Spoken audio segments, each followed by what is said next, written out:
నిజం నిప్పు లాంటిది అంటూ ఉంటారు. నిజాన్ని ఎంత దాయాలని చూసినా దాయలేమంటూ ఉంటారు. ఇలాంటి సందర్భాలు చూసినప్పుడే నిజమేనేమో అనిపిస్తూ ఉంటుంది. హర్యానాకి చెందిన రివీనా అనే ఒక యూట్యూబర్ 32 సంవత్సరాలు. సో ఆవిడికి మరొక యూట్యూబర్ తో పరిచయం అయింది. అతని పేరు సురేష్, 25 సంవత్సరాలు. వీరిద్దరూ కలిసి యూట్యూబ్ లో అండ్ ఇన్స్టాగ్రామ్ లో రీల్స్ చేయడం, వీడియోస్ అప్లోడ్ చేయడం చేశారు. అక్కడితో ఆగలేదు. వీరిద్దరికి వివాహేతర సంబంధం ఏర్పడింది. ఆ సంబంధం రివీనా భర్త ప్రవీణ్ కి 35 సంవత్సరాలు. అతనికి తెలియడంతో నిలదీశాడన్న కోపంతో ప్రవీణ్ ని రివీనా అండ్ సురేష్ ఇద్దరు కలిసి చంపేసి ఆ శవాన్ని బైక్ మీద పెట్టుకుని తీసుకువెళ్లి ఒక పెద్ద మురికి కాలువలో పడేశారు. ఆ తర్వాత ఏమీ తెలియనట్టుగా, అసలు హత్య మేం కాదు చేసిందన్నట్టుగా బిహేవ్ చేశారు. కానీ పోలీసుల విచారణలో ఏం తెలిసిందంటే వీరిద్దరే ఆ హత్య చేశారని సీసీటీవీ ఫుటేజ్ ద్వారా తెలిసింది.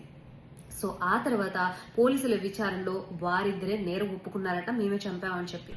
సో నిజాన్ని ఎంత దాయాలన్నా కూడా దాయలేం.